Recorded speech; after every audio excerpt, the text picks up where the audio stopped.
Hey guys, tonight we're exploring a story that everyone in history should know. The story is The Secret Lives of Women in 1910. Boarding houses, you get comfortable. Take a moment, like the video, and subscribe. But only if you genuinely enjoy what I do here. And let me know in the comments where you're tuning in from and what time it is for you. It's always fascinating to see who's joining us from around the world. Now, dim the lights. Maybe turn on a fan for that soft background hum. And let's ease into tonight's journey together. The Secret Lives of Women in 1910. Boarding houses. Imagine that the evening light has begun to soften across a busy city in the year 1910. The streets are still alive with the sound of horses pulling wagons over uneven stones. Electric streetcars hum gently along their rails, while a few late bicycles glide quietly between them. Shopkeepers are lowering wooden shutters one by one. Bakers sweep flour from their floors, and the comforting scent of fresh bread drifts into the cooling air. As the day slowly settles into night, you find yourself standing before a tall brick boarding house. It is not a grand mansion, nor is it a crowded tenement. Instead, it rests somewhere comfortably between the two. Its front steps have been worn smooth by countless pairs of shoes. A polished brass bell hangs beside the heavy wooden door, reflecting the fading glow of the setting sun. The building appears ordinary to those who pass it. Most people would think very little about the women who quietly come and go each day. Yet behind these walls exists an entire world of routines, friendships, ambitions, disappointments, and quiet hopes. The boarding house is more than a place to sleep. For many women, it is the first place where life belongs mostly to them. Picture yourself opening the front door. Warm air greets you almost immediately. The faint smell of coal from the furnace mixes with the comforting scents of soap, polished wood, boiled vegetables, and freshly baked pie cooling somewhere in the kitchen. A grandfather clock quietly marks each passing second from the hallway. The entrance is simple but welcoming. Umbrellas lean neatly inside a stand. Hats rest upon wooden pegs fixed carefully along the wall. A patterned carpet stretches down the narrow hallway, softening the footsteps of everyone who enters. Somewhere upstairs, a floorboard creaks. A door closes gently. Someone laughs for only a moment before the house grows peaceful once again. The woman who manages the boarding house sits behind a sturdy oak desk near the entrance. She is often called the landlady. In many cities across Britain, Canada, and the United States, the landlady plays an important role in the daily rhythm of the home. She collects rent, assigns rooms, settles disagreements, watches over the building, and quietly learns the stories of everyone who lives beneath her roof. Her work begins before sunrise and ends long after darkness falls. Although she may appear strict at first, experience has taught her that running a boarding house requires patience more than anything else. Every resident arrives carrying different dreams. Some hope to become teachers. Others work as typists, nurses, shop assistants, telephone operators, dressmakers, or clerks. A few have traveled hundreds of miles from farms or small villages, searching for opportunities that simply do not exist back home. By 1910, cities are growing quickly. Factories continue to expand. Department stores become larger each year. Office buildings rise higher into the skyline. These changes comes something equally important. More young women than ever before are earning wages outside their family homes. This quiet social change does not happen all at once. Instead, it unfolds slowly, almost like the turning of seasons. Each year, another daughter leaves the countryside. Another young woman accepts her first office position. Another teacher signs a contract in a distant town. Another nurse begins training in a busy hospital. For many of them, the boarding house becomes their first independent address. Imagine how that might feel. Perhaps only a few months earlier, every meal had been shared with parents and siblings around a familiar kitchen table. Every face in the village had been known since childhood. Every church bell rang at exactly the same hour each week. Now everything is different. The streets seem larger. The crowds move faster. Even the night sounds are unfamiliar. Instead of crickets beyond open fields, there are wagon wheels, distant whistles, and the occasional rumble of an electric streetcar, making one final journey before midnight. Inside the boarding house, however, life follows a quieter rhythm. Breakfast usually arrives early. Many residents must leave before 8 o'clock. Coffee or tea warms waiting hands on chilly mornings. Porridge, toast, eggs, oatmeal, or simple bread with butter appear upon the long dining table depending on the season, the household budget, and local customs. Conversations remain gentle at this hour. Some women read newspapers while finishing breakfast. Others carefully fold letters received from home. One quietly studies shorthand notes before leaving for her office. Another checks that her sewing needles remain safely tucked inside a small cloth case before beginning another long day of dressmaking. No two residents share exactly the same life, yet they all share the same roof, the same staircase, the same dining room, the same careful understanding that everyone deserves both companionship and privacy. Privacy itself is something rather precious in 1910. Most boarding rooms are modest in size. A narrow iron bed stands against one wall. A small washstand holds a basin and pitcher filled with water. A wardrobe protects dresses from dust. A single chair waits beside a writing table where letters are written during quiet evenings. Some rooms contain little more, yet even such a modest space offers something deeply meaningful. A room with a lock. A room where a woman may read before bed without interruption. A room where she may write honestly about her hopes without anyone looking over her shoulder. A room that belongs, if only temporarily, to her alone. As twilight fades beyond the windows, lamps begin glowing softly throughout the house. Their warm light dances across polished banisters and framed family photographs that decorate the hallway. Outside, a light rain begins to fall. The gentle tapping against the windows almost sounds like quiet applause from another world. Several residents return home carrying damp umbrellas. One smiles politely before climbing the stairs. Another pauses to collect a letter waiting upon the hallway table. A third removes muddy boots carefully so the freshly cleaned carpet remains spotless. These ordinary moments rarely appear in history books, yet together they tell us something valuable. History is not made only by kings, presidents, generals, or famous inventors. It is also made by women who quietly folded laundry after work. Women who saved a few coins every week for future dreams. Women who comforted lonely roommates.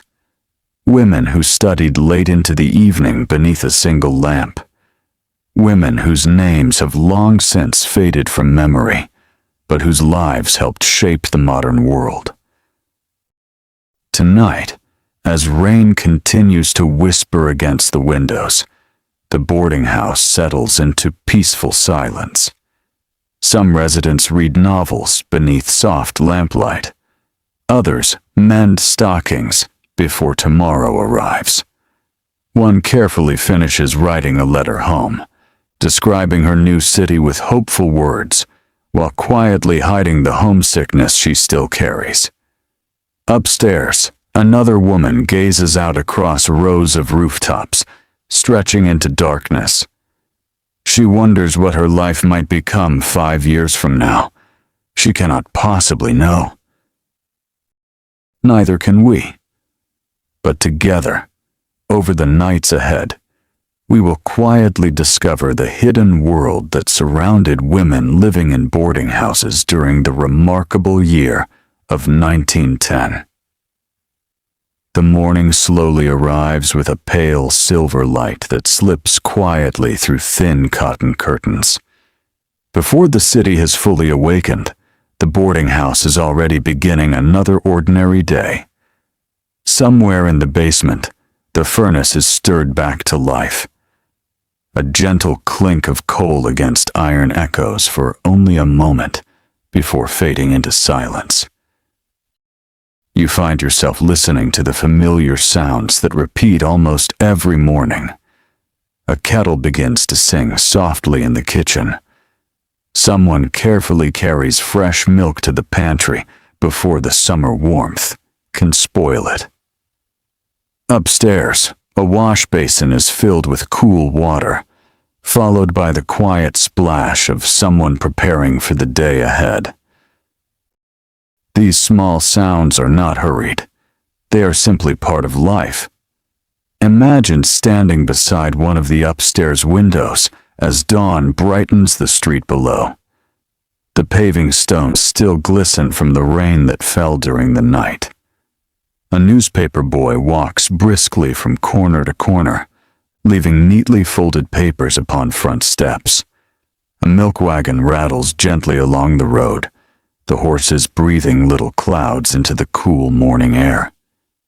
Inside the boarding house, the first women begin leaving their rooms.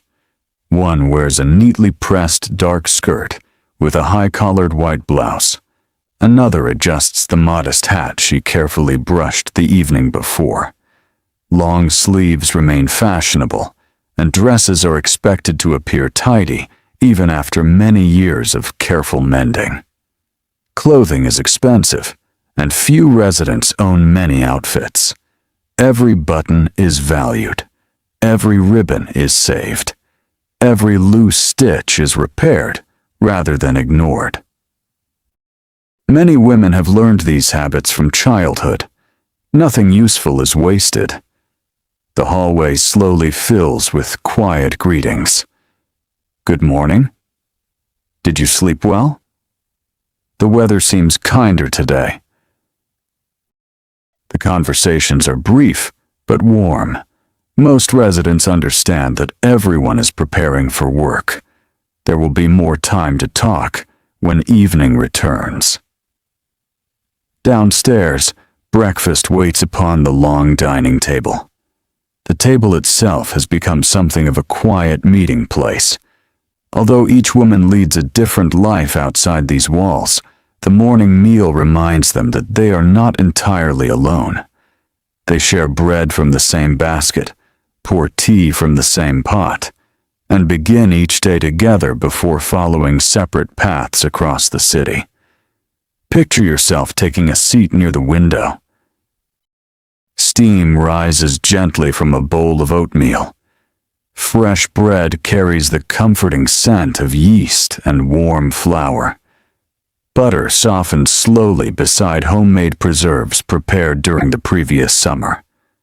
Coffee fills the room with its rich aroma, while others prefer tea poured carefully into delicate cups that have already served thousands of breakfasts. The landlady moves quietly among the table, making certain every plate is filled. She notices everything without appearing to watch anyone closely. She knows who has been coughing. She knows who has received letters from home. She knows who seems unusually quiet.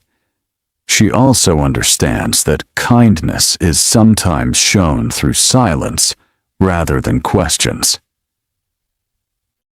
Many boarding house keepers develop this quiet wisdom after years of welcoming strangers beneath their roofs.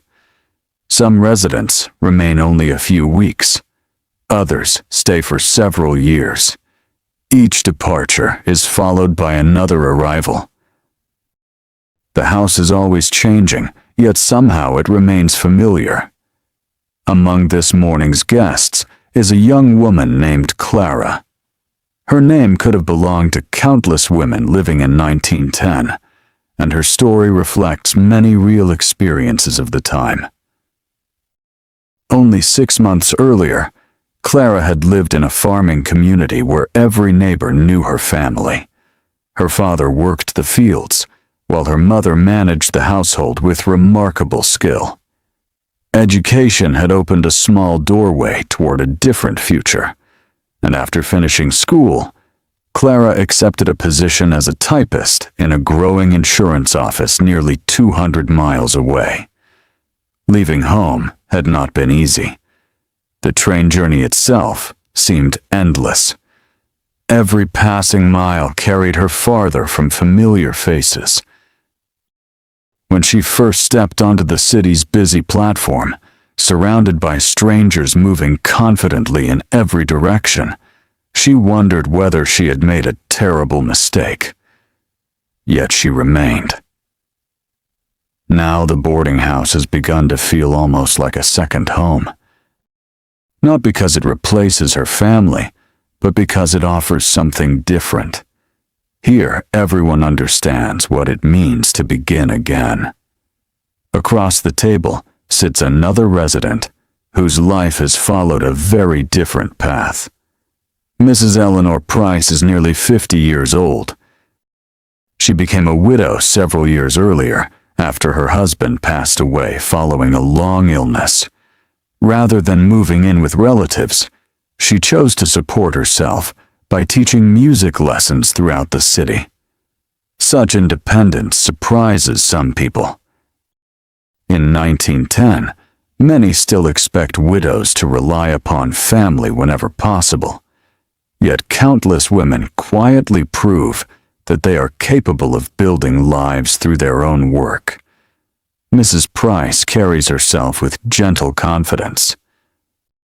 Every afternoon she visits students who are learning piano or singing. She carries a worn leather case filled with sheet music, carefully repaired whenever its edges begin to tear. She has become something of an unofficial aunt within the boarding house. Young residents often seek her advice. She rarely gives direct answers. Instead, she listens patiently before offering thoughtful questions that help others discover their own solutions. After breakfast, coats are collected. Hats are adjusted once more before small mirrors. Gloves disappear onto careful hands. The front door opens repeatedly as one resident after another steps into the growing bustle of the city. Soon, the hallway grows quiet again. Only the landlady remains downstairs, gathering empty dishes while sunlight slowly reaches across the polished floor. Although the house appears peaceful during working hours, it is far from empty. Not every resident works outside the building. One young seamstress has been hired to complete embroidery for a fashionable dressmaker. Rather than traveling each day, she spends long hours sewing beside an upstairs window where natural light makes every tiny stitch easier to see. The steady movement of her needle becomes almost musical. Pull, loop, tighten, repeat. The rhythm continues hour after hour. Her work requires extraordinary patience. Many fashionable dresses in 1910 contain delicate decorations that must be completed entirely by hand. Tiny flowers, graceful patterns, and elegant borders emerge one careful stitch at a time. Few people who purchase these beautiful garments ever think about the woman whose quiet concentration brought them into existence. Elsewhere in the house, another resident practices shorthand. This remarkable skill has become increasingly valuable as offices expand throughout growing cities. Pages fill with curious symbols that resemble secret codes more than ordinary writing. Each mark represents sounds rather than individual letters, allowing experienced stenographers to record spoken words with astonishing speed. For many young women, mastering shorthand offers a path toward financial independence. It is not glamorous work. It demands discipline. Accuracy matters greatly. Yet it opens doors that previous generations could scarcely imagine. Imagine sitting beside her as she studies. Outside the open window, sparrows hop along the garden fence. A gentle breeze carries the scent of damp earth left behind by last night's rain. Far away, a factory whistle announces the beginning of another workday. Inside the quiet room, pencil scratches softly across smooth paper. History often remembers inventions, industries, and famous leaders. But quieter changes also shape society. The growing number of women learning office skills, nursing, teaching, bookkeeping, and telephone operation transforms everyday life in ways that unfold gradually over many decades. The boarding house stands quietly at the center of these changes. It is more than a building. It is a place where new chapters begin. As the morning stretches toward noon, sunlight warms the brick walls outside. The kitchen grows fragrant once again as soup begins simmering gently upon the stove. The landlady pauses beside the dining room window. She watches people passing along the street, young mothers pushing prams, delivery boys balancing heavy baskets, shopkeepers arranging goods in freshly cleaned windows, school children laughing together as lessons begin. Every person carries unseen hopes. Every passerby has worries that remain hidden. The women living inside this boarding house are no different. Some dream of saving enough money to purchase homes of their own. Some hope for marriage built upon affection and mutual respect. Others quietly hope never to marry at all, choosing instead the freedom to continue careers they deeply enjoy. In 1910, such choices are not always understood by society. Expectations remain strong. Families often assume daughters will eventually marry. Neighbors sometimes ask uncomfortable questions. Employers occasionally treat female workers differently from men. Yet change rarely arrives through loud announcements. More often, it arrives quietly. One woman accepts a new position. Another continues her education. Another opens a small business. Another decides she can support herself. Little by little, the world becomes different. As afternoon sunlight settles gently across the boarding house windows, the building waits patiently for evening to return. Before long, familiar footsteps will climb the front stairs once again. Coats will hang upon their hooks. The dining table will fill with conversation. Letters from home will be opened. Dreams will be shared in whispers. And beneath this ordinary roof, history will continue unfolding one peaceful day at a time. As the afternoon slowly begins to fade, the sunlight changes almost without notice.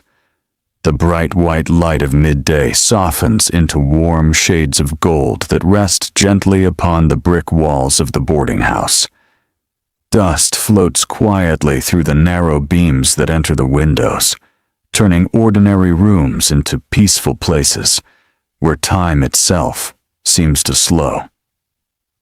Imagine standing near the front entrance once again. The house has spent much of the day in silence.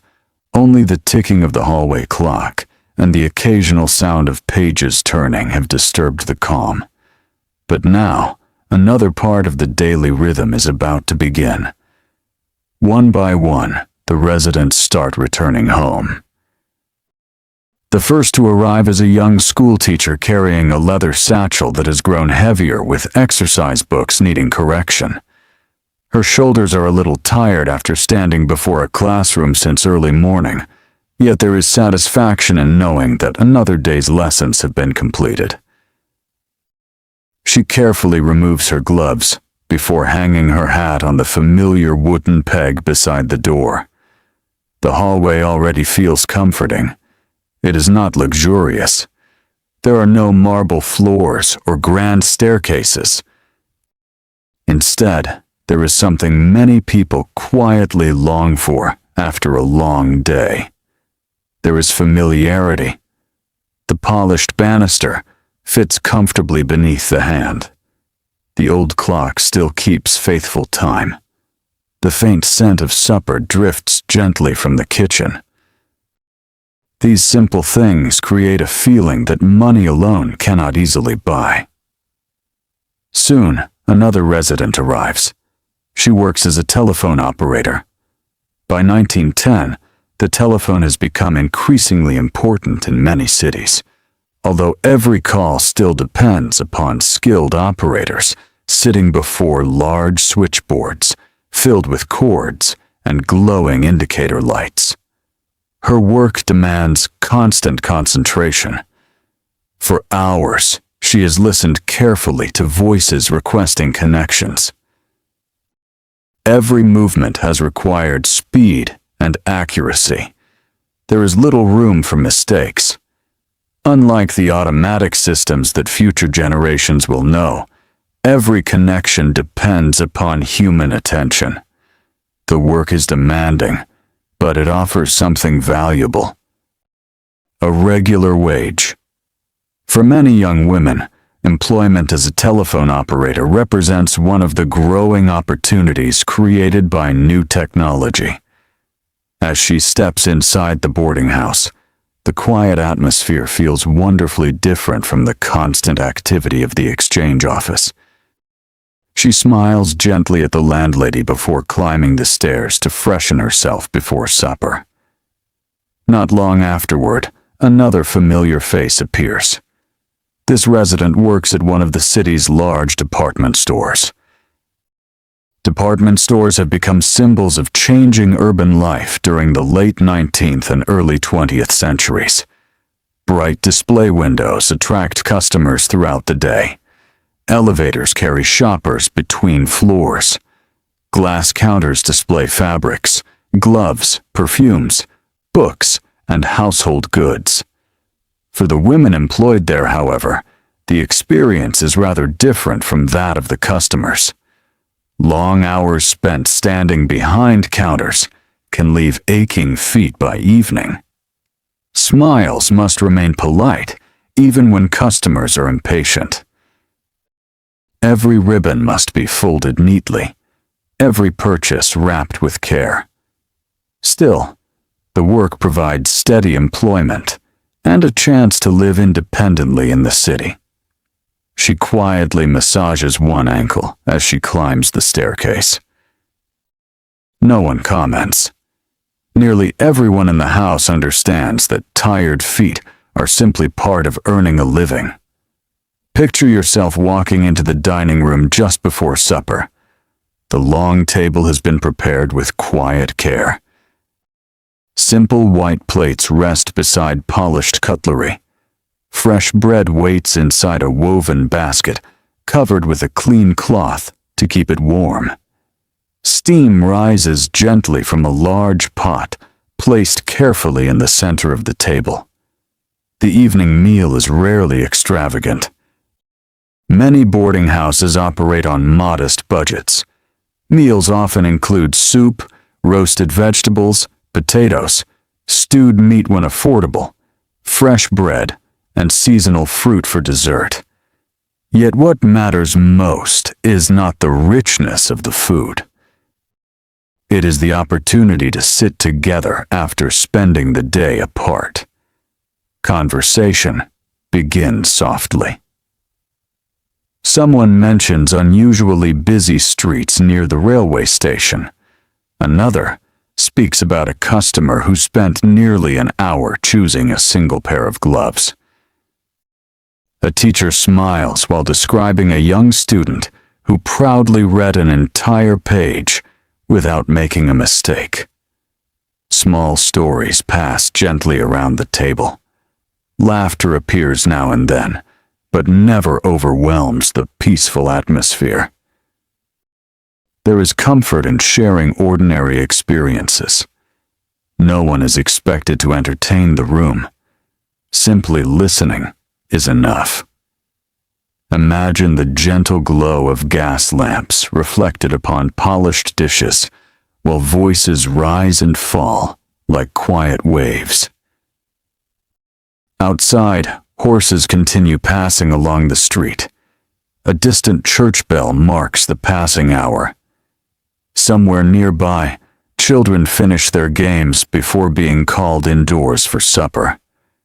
The world beyond the boarding house continues moving. Yet inside these walls, there is a sense of calm that many residents treasure. During these evening meals, friendships often grow almost without anyone noticing. A borrowed book becomes the beginning of a conversation. A shared interest in gardening leads to another discussion. Someone offers advice about finding a better pair of walking shoes. Another shares a recipe remembered from childhood. The friendships formed in boarding houses are often practical as much as emotional. Residents recommend employers. They share information about available rooms. They exchange sewing patterns. They celebrate promotions. They quietly comfort one another after disappointments.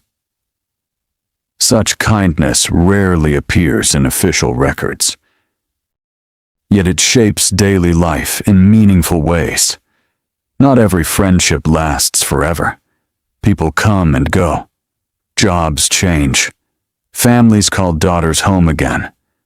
Marriages lead some women to different lives. Still, for a season, these women become companions whose paths happen to cross beneath the same roof. After supper, the dishes are cleared together. In many boarding houses, household expectations vary. Some landladies include all meals and cleaning in the weekly rent. Others ask residents to assist with small tasks, especially if they pay reduced rates. Helping clear the table or drying dishes is not unusual. Work shared quietly often strengthens the feeling of community. As evening deepens, residents gradually scatter throughout the house. Some retreat to their own rooms. Others gather in the sitting room, where several comfortable chairs surround a small fireplace. The room is modest but inviting. Shelves hold well-read novels. A small table supports a vase filled with late summer flowers gathered from the garden. Embroidery rests neatly inside a sewing basket, waiting for patient hands. Picture yourself sitting beside the fireplace. The day's warmth still lingers in the bricks, and no fire is needed this evening. Instead, a gentle breeze enters through an open window, carrying the scent of freshly cut grass from somewhere nearby. One resident begins reading aloud from a recently published novel. Reading aloud remains a common form of evening entertainment in many households during this period. Not everyone can afford to purchase many books, so sharing stories becomes both economical and enjoyable. The listeners close their eyes from time to time.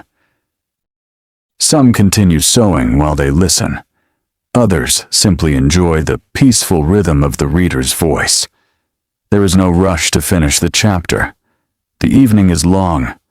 Time feels generous. Meanwhile, upstairs, Clara sits at the small writing desk in her room.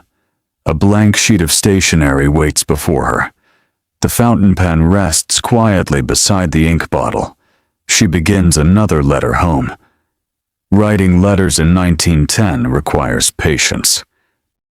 Every word matters because replies may take days or even weeks to arrive.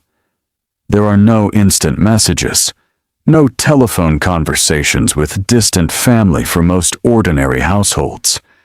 Letters become treasured connections between separated lives. Clara writes about the changing leaves beginning to appear in the city parks. She tells her mother that the landlady reminds her a little of an older aunt. She describes the bakery near the tram stop that sells wonderful cinnamon bread on Saturdays. She does not mention every lonely evening. She does not describe every moment of uncertainty.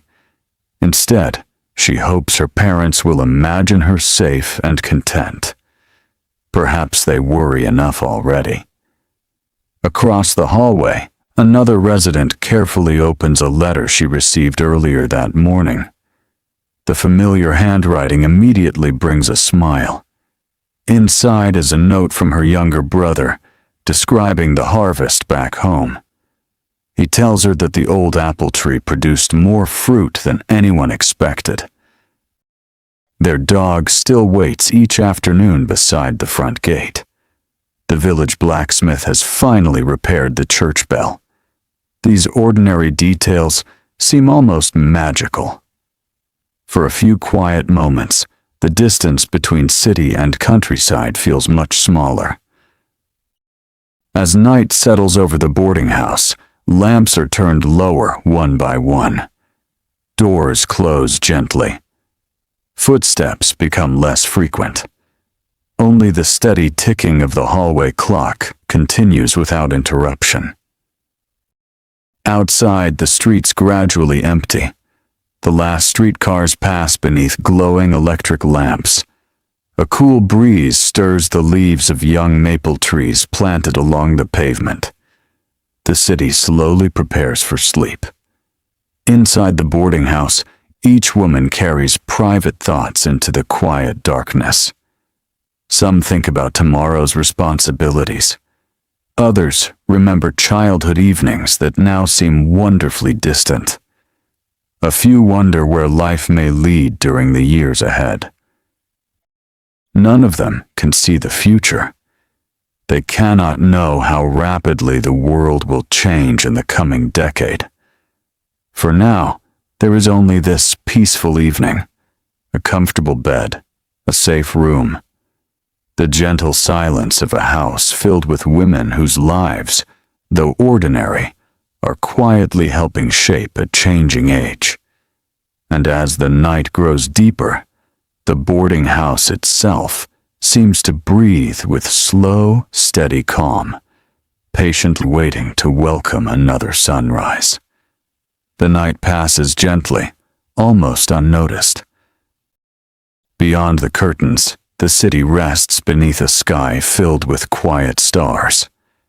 Most of the streetcars have stopped running, and the steady rhythm of horses' hooves has become less frequent. Only an occasional carriage moves through the sleeping streets, its wheels echoing softly against the stone road before disappearing into the distance. Inside the boarding house, silence settles comfortably into every room. Imagine walking slowly down the narrow hallway. The lamps have been turned low, leaving only a warm glow that guides anyone who may need a late drink of water or a careful trip downstairs. The polished wooden floor reflects the gentle light, and every door stands closed, protecting the private lives that exist behind each one. Although everyone sleeps beneath the same roof, each room contains a different story. One resident dreams of home. Another dreams of tomorrow. Someone else lies awake for a little while, listening to the wind outside before sleep finally arrives. In 1910, a private room is something many working women deeply appreciate, even when it is quite small. For generations before, many families had shared sleeping spaces out of necessity. Brothers and sisters often slept together. Servants might share crowded quarters. Factory workers sometimes rented beds by the hour in the poorest neighborhoods. A modest room with a proper bed, a washstand, and a door that could be closed offered something valuable beyond comfort. It offered dignity. Picture yourself inside one of these rooms. The wallpaper carries a simple floral pattern, faded slightly by years of sunlight. A small iron bed stands neatly made beneath a handmade quilt. Beside it rests a wooden chair, where tomorrow's clothes have already been folded with care. On the washstand sits a ceramic pitcher filled with fresh water brought upstairs earlier in the evening. A small mirror hangs above it. Its glass is not perfectly smooth. Tiny imperfections gently soften every reflection. Near the window, a narrow writing desk holds a stack of carefully folded letters, tied together with pale blue ribbon. Many women keep such bundles for years. Letters are more than simple messages. They preserve birthdays, family news, encouragement during difficult times, and reminders that someone far away is thinking of them. Some are read so often that the paper begins to soften along the folds. Imagine lifting one of those letters. Perhaps it was written by a mother, perhaps by a younger sister, perhaps by a dear friend who remained in the village after everyone else had begun seeking work in larger towns. The handwriting itself feels familiar. Even before reading the words, the curves of each letter seem almost like hearing a familiar voice. For women living far from home, these letters become quiet companions. They wait patiently inside drawers until lonely evenings invite another reading. Across the hallway, another room tells a different story. Its shelves contain several textbooks on nursing.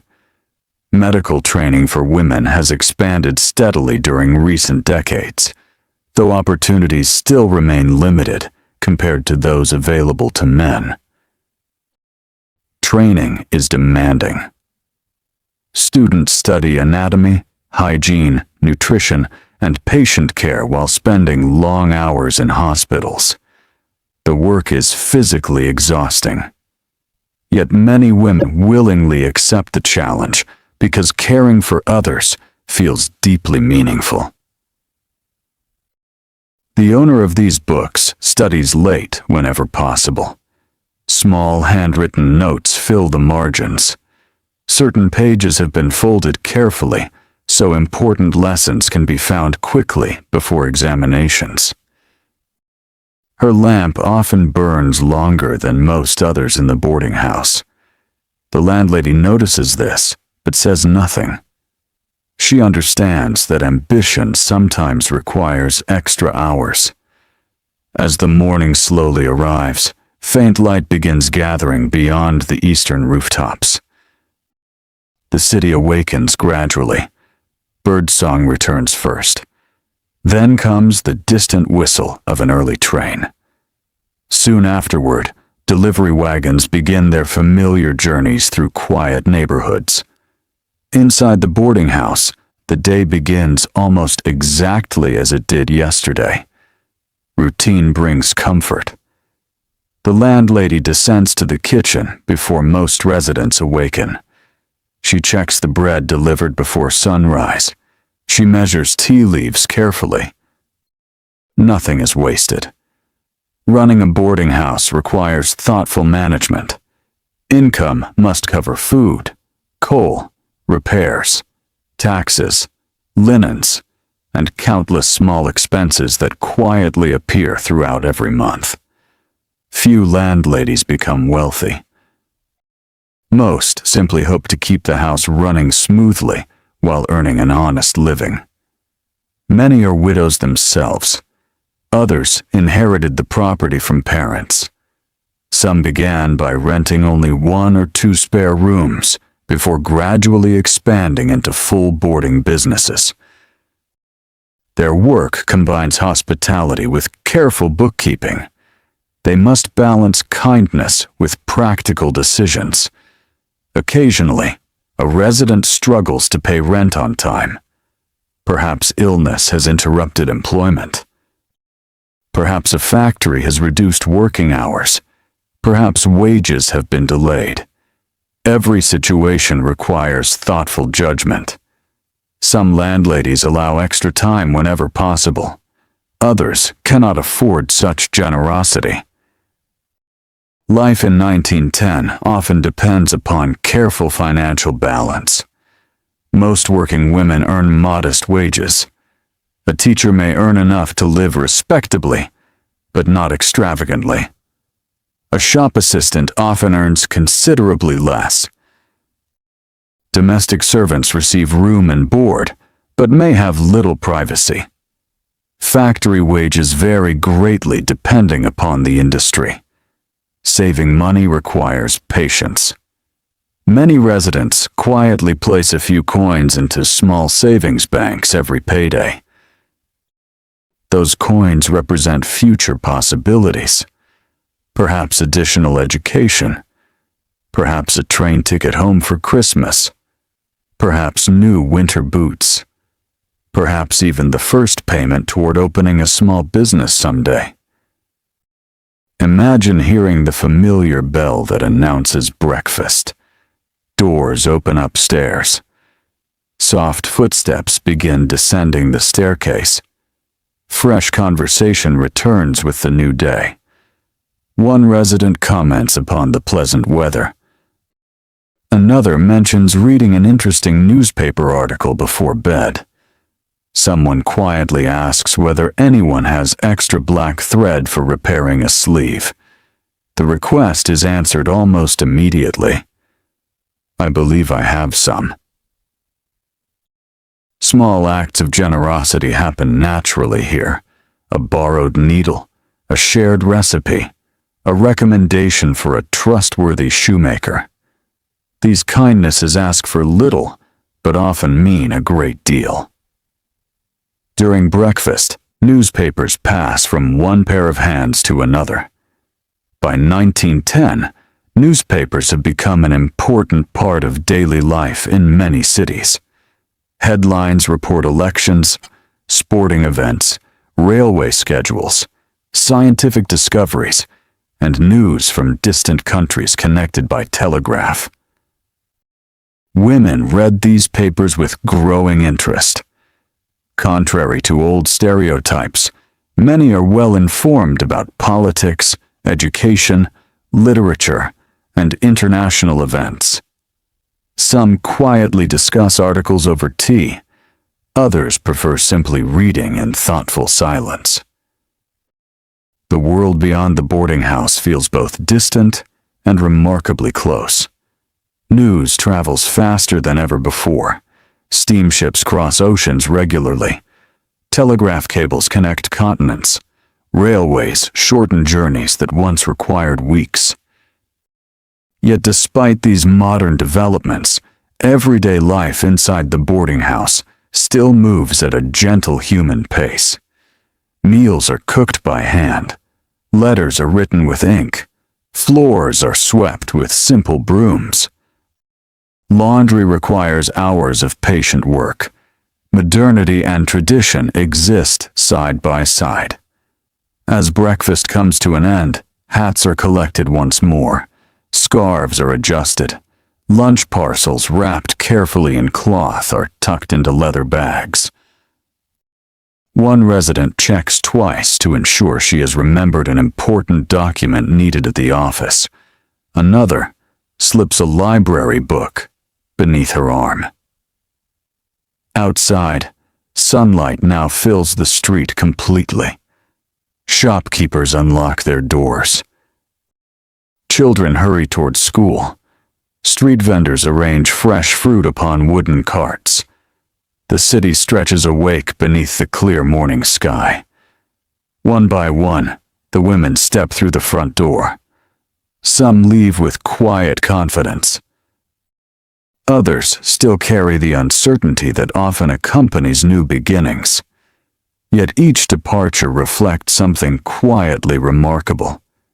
Every woman crossing that threshold is helping redefine what daily life can look like in the early 20th century.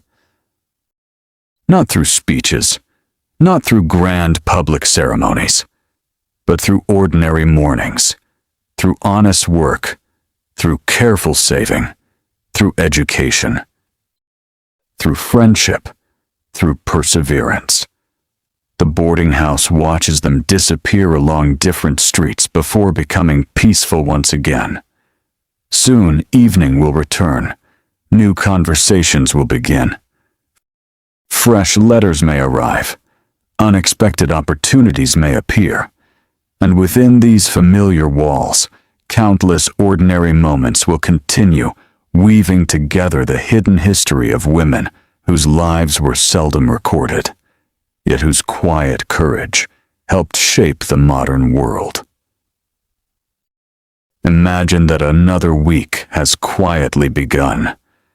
The boarding house has settled into its familiar rhythm so completely that even the smallest sounds seem to know exactly when they should appear. Before dawn, the furnace awakens with a low, comforting rumble. A kettle begins to warm on the stove. The scent of fresh bread slowly drifts through the hallway, inviting the first sleepy residents downstairs. Outside, a thin layer of mist lingers above the cobbled street. The city has not yet become busy. A lone delivery wagon passes beneath the pale morning sky, and somewhere nearby, a church bell gently announces the early hour. Inside the boarding house, the landlady opens the front curtains one by one. She enjoys this quiet part of the day. There are no questions to answer yet, no repairs to arrange, no rent book to balance. Only the peaceful feeling that comes before the house fills with voices once again. She has managed boarding houses for many years, long enough to understand that every resident carries invisible burdens. Some worry about money. Some miss their families. Some wonder whether they have chosen the right career. Others quietly question whether city life truly suits them. She has learned that people rarely speak about such thoughts immediately. Trust grows slowly. Often it begins with something very simple, a shared breakfast, a conversation about the weather, a kind word offered after a difficult day. Gradually, strangers become familiar faces. Picture yourself sitting beside the dining room window. The first rays of sunlight stretch across the polished table. Steam rises gently from a teapot placed at its center. Fresh butter rests beside homemade strawberry preserves prepared during the previous summer. The scent of oatmeal mixes with warm cinnamon and toasted bread. These meals are not luxurious, yet they are nourishing. And perhaps more importantly, they are dependable. For many women, dependable routines bring quiet comfort. Life outside the boarding house can be uncertain. Employers may reduce staff without much warning. Factories sometimes close. Shops experience slow seasons. Illness can interrupt work for weeks. Returning each evening to a familiar table offers a sense of stability that cannot easily be measured. As breakfast begins, conversation flows gently. One resident mentioned seeing the first autumn leaves drifting onto the pavement. Another comments that the mornings seem cooler than they were only a few weeks earlier. Mrs. Price smiles softly. "I suppose winter is already making plans," she says. Several women laugh quietly.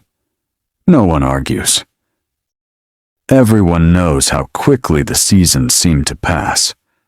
One young resident asks whether anyone remembers particularly harsh winters from years gone by. The question fills the room with gentle memories. A nurse recalls snowbanks taller than the garden fence during her childhood. A teacher remembers walking nearly 2 miles through fresh snow to reach the village schoolhouse. Someone else describes evenings spent beside a wood-burning stove, while grandparents told stories that seemed endless. For a few peaceful minutes, the boarding house is filled with memories instead of worries. The conversation reminds everyone that although they now live together, they have arrived from many different places. Some come from farming villages. Others grew up in busy towns. A few have crossed oceans before arriving in this city. By 1910, millions of people have left Europe seeking new opportunities in North America. Women are part of that movement as well. Some arrive with families. Others travel alone, carrying only a suitcase and a few carefully written addresses provided by relatives already living abroad. Boarding houses often become their first home in an unfamiliar country. Imagine arriving after such a journey. The ship has finally reached the harbor after many long days at sea. The language spoken around you sounds familiar to some people and completely new to others. The streets seem larger than anything you have ever known. Everything smells different. Even the bread tastes unfamiliar. A boarding house offers something precious during such uncertain times. A place to rest, a place to ask questions. A place where someone might kindly explain which tram reaches the factory district, or where fresh vegetables can be purchased at reasonable prices. Many lifelong friendships begin in exactly this way, not through grand events. Simply because 2 women happen to sit beside each other at breakfast. After the morning meal, the residents prepare for another working day. Clara carefully buttons gloves before checking the small pocket watch she recently purchased with several months of careful savings. Owning such a watch feels like an important milestone. It represents responsibility. Punctuality matters greatly in office work. Employers expect workers to arrive on time every day. Streetcars occasionally run late. Rain slows traffic, yet excuses are rarely welcomed. Time has become increasingly important in growing industrial cities. Factory whistles, train schedules, office hours, and school bells all shape the rhythm of daily life. As Clara steps outside, she joins dozens of other women walking toward the commercial district. The sidewalks gradually become busier. Office clerks carry leather briefcases. Teachers hurry toward nearby schools. Shop assistants gather outside department stores waiting for doors to open. The city itself seems to awaken through thousands of quiet routines happening all at once. You find yourself walking alongside them. The air feels cool against your face. Fresh bread from a nearby bakery fills the street with warmth. A florist arranges late summer flowers outside a small shop. The fragrance of roses, chrysanthemums, and lavender drifts gently through the morning air. A newspaper vendor calls out today's headlines. Most people continue walking, already thinking about the responsibilities waiting ahead. Meanwhile, back at the boarding house, the atmosphere changes once more. Silence returns. Only a few residents remain indoors today. One elderly widow spends much of her morning knitting near the sitting room window. Her hands move with quiet confidence. Click, click, click. The knitting needles create a peaceful rhythm that blends almost perfectly with the ticking hallway clock. She is making a warm scarf for her youngest grandson. Each stitch carries patient affection. Handmade clothing remains common in 1910. Many families continue knitting socks, scarves, mittens, and sweaters throughout the colder months. Store-bought garments exist, of course, but carefully made handmade items often last longer and cost less. Across the hall, another resident sits beside a sewing machine. Unlike earlier generations, she now uses a foot-powered treadle machine that allows her to complete work much more quickly than hand sewing alone. The gentle movement of the treadle creates its own quiet music. Up and down, forward and back, the needle rises and falls with remarkable precision. Although machines have transformed clothing production, skilled hands remain essential. Every collar must still be aligned, every button securely fastened, every finished garment carefully inspected. Technology has changed many kinds of work, but craftsmanship still matters deeply. As the morning slowly turns toward afternoon, sunlight pours through the windows, warming the polished wooden floors. Outside, children returning home for lunch race along the pavement with cheerful energy. A small dog waits patiently outside the butcher shop. The owner knows he will likely receive a friendly scrap before long. Life continues through countless ordinary moments. These are the moments that history often overlooks. Yet they are the very fabric of everyday existence. The women living in this boarding house are not famous. Few newspapers will ever print their names. No statues will be raised in their honor. Still, they contribute quietly to their communities every single day. They teach children, care for the sick, operate telephones, manage offices, sew clothing, balance accounts, sell books, prepare medicines, keep businesses running. Their work may seem ordinary, but together it helps an entire society function. Imagine the city without them.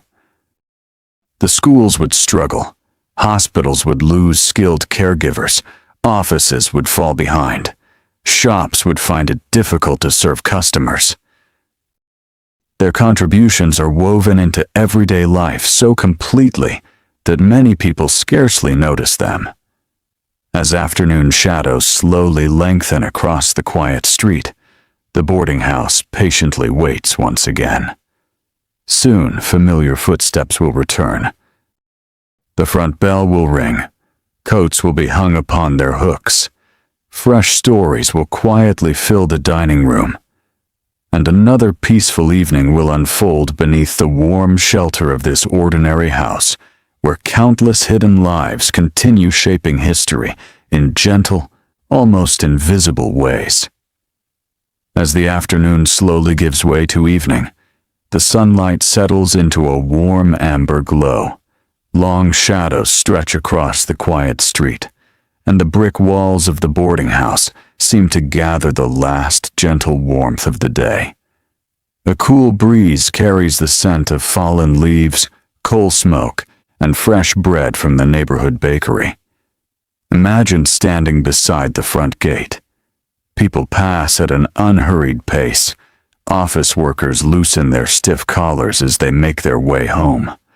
Shopkeepers sweep the day's dust from their doorways. Children laugh as they skip along the pavement before mothers call them inside for supper. The city is changing from work to rest.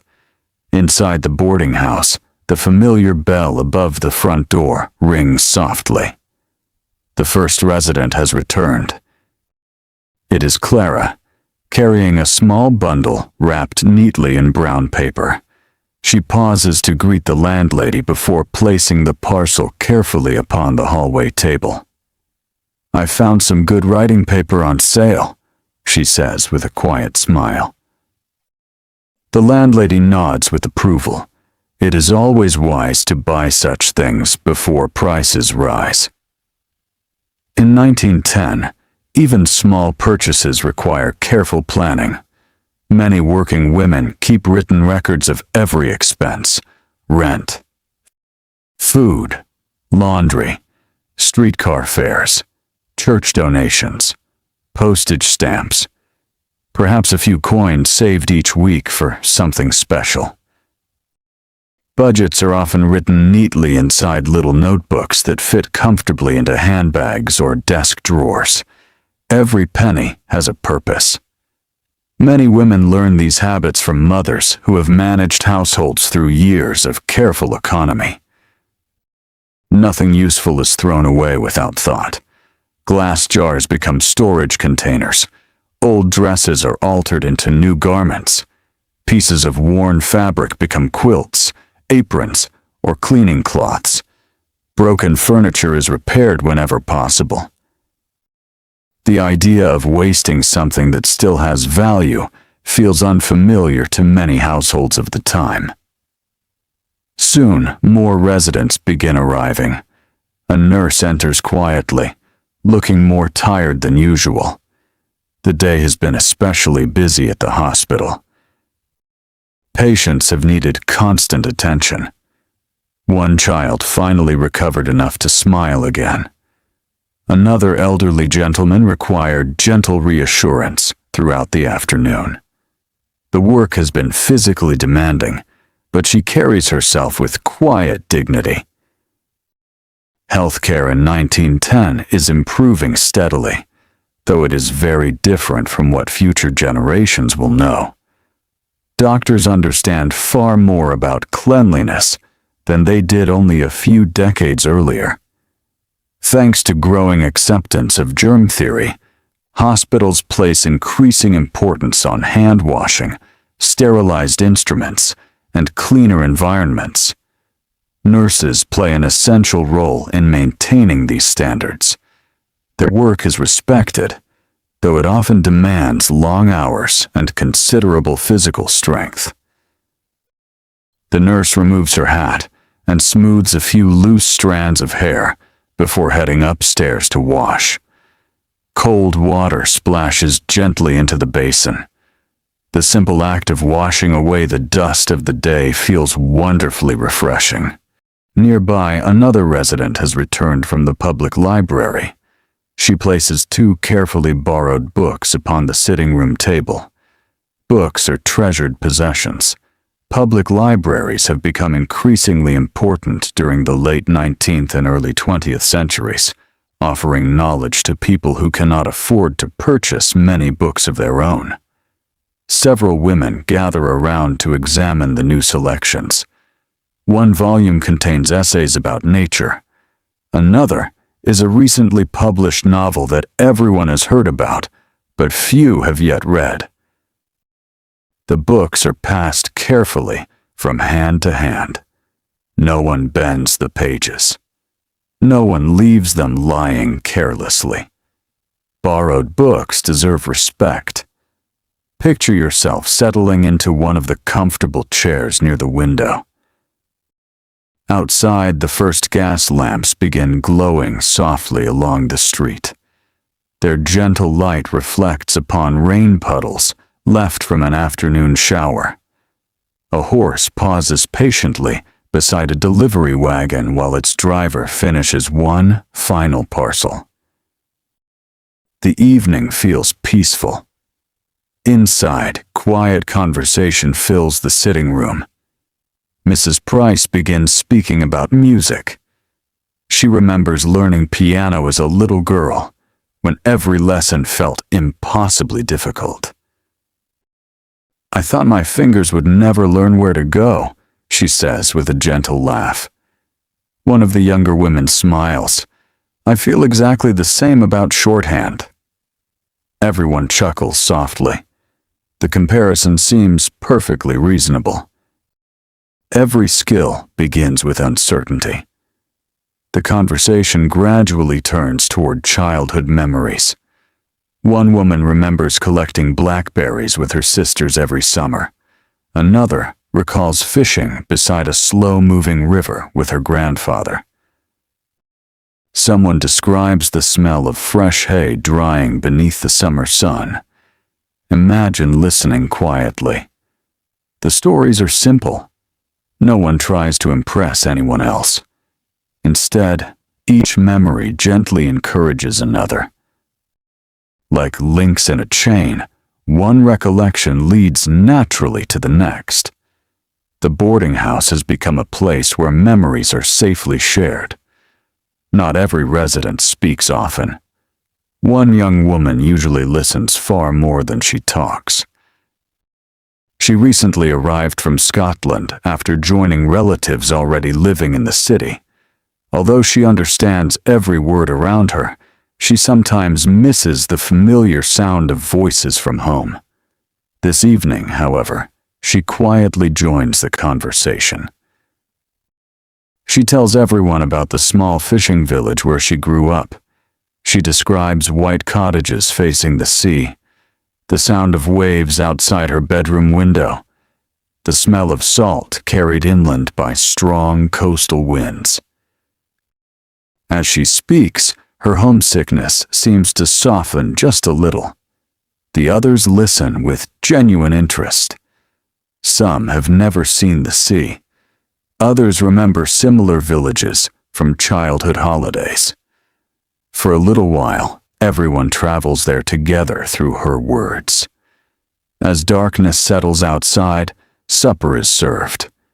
Tonight, there is vegetable soup, roasted chicken, shared carefully among the table, boiled potatoes, carrots, fresh bread, and baked apples sprinkled lightly with cinnamon. The meal is plain, but satisfying. Conversation continues gently between quiet moments of eating. Nobody rushes. Meals are not merely opportunities to satisfy hunger. They are pauses in the rhythm of busy lives. After supper, several residents remain in the dining room to help clear the table. One stacks plates. Another dries cups with a clean linen towel. Someone carefully stores leftover bread for tomorrow's breakfast. The work is completed quickly because everyone understands the routine. Later, Clara returns to her room, carrying one of the library books. Before opening it, she sits beside her writing desk and counts the coins remaining in her purse. She writes the amounts carefully into her expense notebook. Rent has already been paid. She still has enough for groceries, church on Sunday, and perhaps a new pair of gloves before winter arrives. If she continues saving carefully, she may even afford a short visit home next spring. The thought fills her with quiet happiness. She closes the notebook and opens the library book instead. Its pages carry the faint scent of paper, ink, and many careful readers who have turned them before her. Outside, the wind has grown slightly stronger. Leaves tumble gently across the pavement. Some catch briefly against the boarding house steps before continuing along the street. Upstairs, lamps begin glowing one by one behind curtained windows. Each room becomes a small island of warm light. Within those rooms, women read. They sew. They pray. They write letters. They plan tomorrow's work. They dream quietly about futures still unfolding. History often remembers great inventions, political speeches, and famous names. Yet evenings like this remind us that history is also shaped by quieter things. By women who balance their household accounts after supper. By nurses reviewing tomorrow's schedules. By teachers preparing lessons. By daughters writing faithfully to parents far away. By friendships built over shared meals and borrowed books. These moments may seem ordinary, but ordinary lives, lived with patience and purpose, slowly change the world.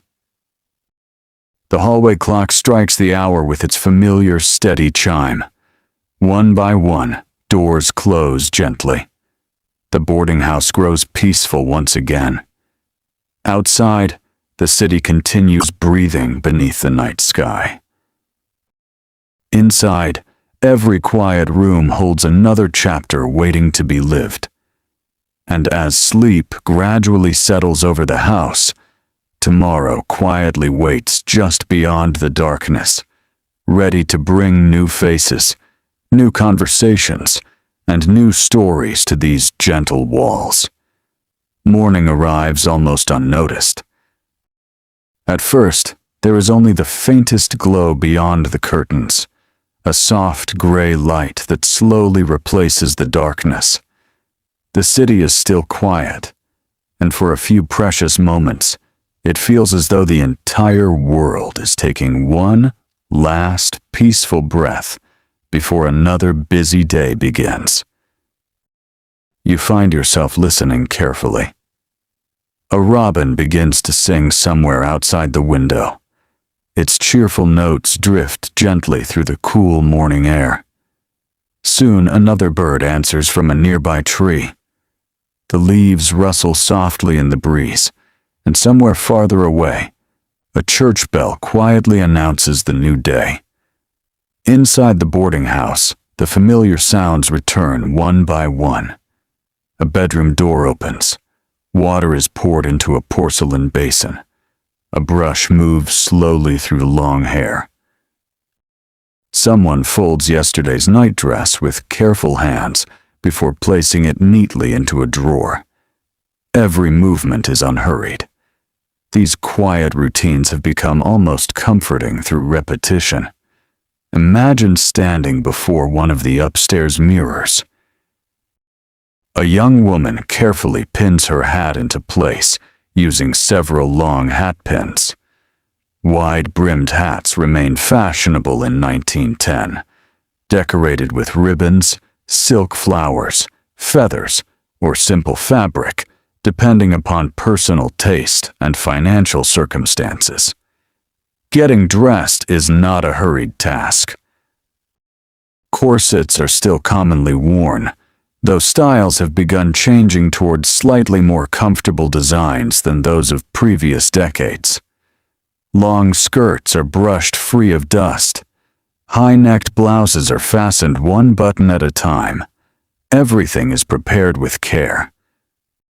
Clothing is expected to last for years. A torn sleeve is repaired. A missing button is replaced. Even worn collars are sometimes turned inside out to give them a fresh appearance. People of this time know how to care for the things they own. Many cannot afford to replace them easily. Downstairs, breakfast is almost ready. The landlady places fresh bread upon the table while quietly checking the kitchen pantry. She notices that flour is running low. Tea will need to be ordered before the weekend. The coal delivery should arrive tomorrow if everything goes according to plan. Running a boarding house means constantly thinking a few days ahead. There is always something that needs attention. Sometimes a leaking roof. Sometimes worn curtains. Sometimes a broken chair that requires careful repair rather than replacement. Good management often means solving small problems before they become larger ones. As the residents gather around the breakfast table, today's conversation begins with the weather. Heavy clouds have appeared during the night. The air feels damp. One woman predicts rain before noon. Another quietly hopes it will wait until everyone reaches work. Mrs. Price smiles gently. The weather rarely asks our permission. The room fills with soft laughter. It is the kind of simple joke that brings easy smiles without demanding much thought. After breakfast, everyone prepares to leave. Umbrellas are checked carefully. Shoes are polished. Lunch parcels wrapped in clean cloth are slipped into handbags. The front hallway briefly becomes busy with coats, hats, and cheerful goodbyes. Have a pleasant day. Take care. I'll see you this evening. Soon the front door closes behind the last resident. Silence returns once again. Picture yourself remaining behind with the landlady. She begins her morning cleaning. Although she occasionally hires help for larger tasks, much of the work is still done by her own hands. She dusts the staircase railing until it shines softly in the morning light. She straightens the chairs in the sitting room. Fresh towels are folded neatly inside the linen cupboard. Windows are opened briefly to allow fresh air to move through the house. Good ventilation is considered important. By 1910, many people have become increasingly aware that fresh air contributes to healthier living. Bedrooms are often aired each morning, even during colder months, though perhaps only for a short while when winter arrives. Cleanliness has become closely connected with modern ideas about health. This growing attention to hygiene reflects important changes taking place across society. Doctors, nurses, and public health officials encourage cleaner homes, safer drinking water, and improved sanitation. While these improvements do not eliminate disease, they help reduce many illnesses that had troubled earlier generations. Inside the boarding house, such ideas are quietly woven into everyday life. Wash basins are cleaned. Linens are changed regularly. The kitchen is kept carefully organized. Nothing feels extravagant, only sensible. As the morning continues, a knock sounds gently at the front door. The postman has arrived. Letters are always welcome visitors. The landlady accepts several envelopes and places them carefully upon the hallway table. Each bears different handwriting, different stamps, different stories waiting inside. One letter has traveled from a small farming village. Another comes from a neighboring city. One has crossed the Atlantic Ocean. Imagine how remarkable that must feel. A simple envelope carries thoughts written weeks earlier by someone hundreds or even thousands of miles away. Before telephones become common in ordinary homes, letters remain the heart of long-distance communication. Many women treasure them deeply. Some even press dried flowers between the pages before storing them away. Others tuck family photographs inside. Every letter becomes a small bridge stretching across great distances. Later that afternoon, Clara returns home earlier than usual. The office closed unexpectedly because repairs were being made to part of the building. She decides to spend the extra time writing another letter. This one is addressed to her younger brother. She asks whether he is still practicing the violin. She wonders if the old apple tree survived last winter's storms. She tells him about the pigeons that gather each morning in the city square, hoping visitors will scatter crumbs. She chooses cheerful details. not because life is perfect, but because sharing beauty feels worthwhile. Outside her window, light rain finally begins to fall. Tiny drops tap gently against the glass. The garden below slowly darkens as the soil drinks quietly. A sparrow shakes rainwater from its feathers before disappearing beneath a nearby hedge. The sound of rain wraps the boarding house in peaceful calm. Many residents secretly enjoy rainy evenings. Rain encourages everyone to remain indoors. Books are opened. Sewing baskets appear. Tea is poured. Conversation becomes softer, almost as though the weather itself asks people to lower their voices. As evening approaches, one resident suggests playing a quiet game of cards. Another proposes reading poetry aloud instead. Both ideas are welcomed. Entertainment in 1910 is often wonderfully simple, not because people lack imagination, but because companionship itself provides much of the enjoyment. Hours pass comfortably without anyone feeling the need for constant excitement. There is satisfaction in ordinary conversation, pleasure in listening, joy in shared silence.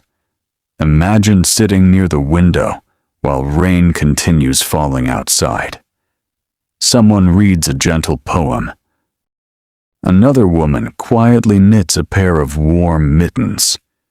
The fire has been lit because the evening feels cooler than yesterday. Its steady glow fills the room with warmth. No one speaks for several minutes. The silence is not uncomfortable. It is peaceful. Sometimes, the greatest comfort comes from simply being together. No one needs to perform. No one needs to impress anyone else. They simply share the same room, the same evening, and the same quiet understanding that tomorrow will bring another ordinary day. And in these ordinary days, friendships deepen almost without notice. Trust grows. Confidence returns. Loneliness slowly fades. Within the walls of this boarding house, countless women discover that independence does not have to mean isolation. A person may build her own life while still belonging to a caring community. As the rain gradually slows and night settles gently over the city, lamps are turned lower one by one. Books are carefully closed. The knitting is folded away until tomorrow. One final cup of tea is enjoyed before bedtime. Then the house grows still once again. Outside, the clouds slowly drift apart, revealing a few quiet stars above the sleeping rooftops.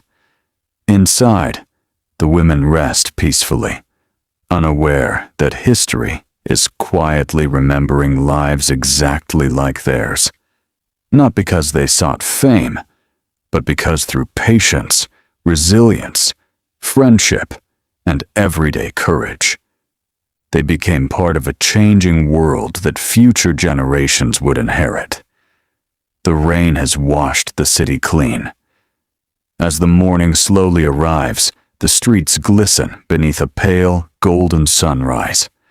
Tiny drops of water still cling to iron fences and the leaves of young maple trees lining the sidewalks.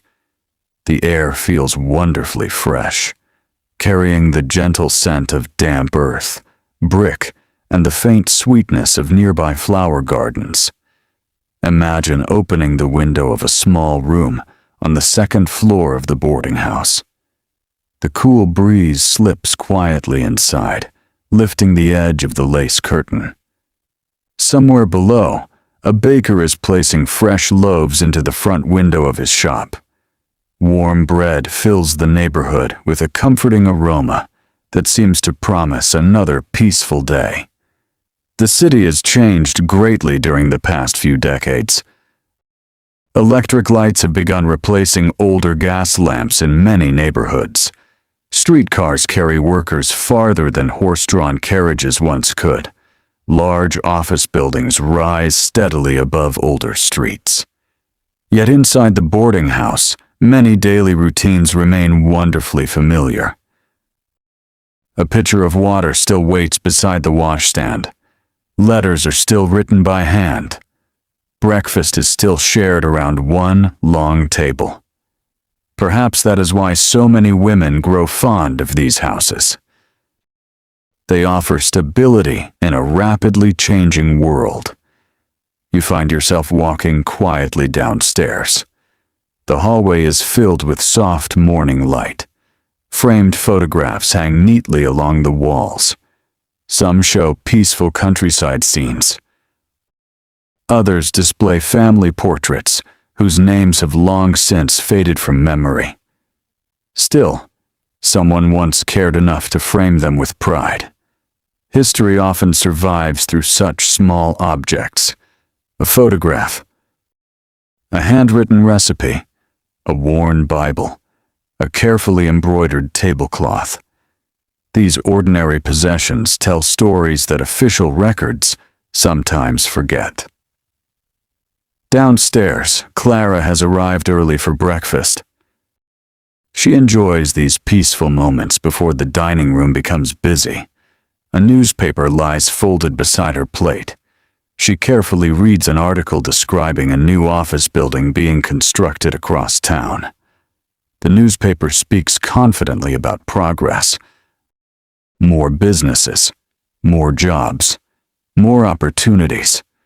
For women like Clara, such news quietly matters. Every new office may create another position for a typist, a bookkeeper, or a stenographer. Employment opportunities for women are expanding, although not equally everywhere, and certainly not without challenges. Many professions remain closed to them. Others pay women considerably less than men performing similar work. Still, compared with only a generation earlier, new possibilities continue appearing. Progress often moves slowly, almost too slowly to notice from one year to the next. Yet across decades, the changes become remarkable. Mrs. Price joins Clara at the table. She notices the newspaper. "Anything interesting this morning?" she asks gently. Clara smiles. "They're building another office near the station." Mrs. Price nods thoughtfully. It seems every year the city grows taller. For a moment, they simply watch the sunlight spread across the table. Neither feels any need to hurry the conversation. Outside, the first streetcar of the morning passes with its familiar hum. Its windows reflect the early sunshine before disappearing around the corner. Imagine yourself stepping aboard one of those streetcars. Wooden seats line both sides. Passengers speak quietly. Some read newspapers. Others simply watch the city passing by. Conductors move carefully through the carriage, collecting fares with practiced efficiency. Streetcars have transformed everyday life. Workers can now live farther from their workplaces. Neighborhoods continue expanding. Cities stretch outward in every direction. For many women living in boarding houses, the daily journey to work becomes an important part of life. Some rides last only 15 minutes. Others take nearly an hour. These quiet journeys offer time for reflection before the working day begins. Back at the boarding house, only a handful of residents remain. One young woman has taken the day away from work. A persistent cold has left her feeling tired. The landlady insists she rest. She prepares warm tea with honey and places a folded blanket across the foot of the bed. Illness is treated seriously. In 1910, even seemingly minor sickness can become dangerous if ignored. Without antibiotics, recovery often depends upon rest, good nutrition, careful nursing, and the body's own strength. Communities understand the importance of caring for one another during such times. The boarding house is no exception. Throughout the day, different residents quietly stop by the room. One brings fresh fruit. Another leaves a borrowed novel. Someone else offers a small bouquet of late-season flowers gathered from the garden. None of these gifts are expensive. Their value lies entirely in kindness. Imagine receiving such thoughtful attention while far away from your own family. The room suddenly feels less lonely. The unfamiliar city becomes just a little more welcoming. Acts of generosity often require very little. A few minutes, a warm smile, a gentle question. How are you feeling today? These simple words can carry remarkable comfort.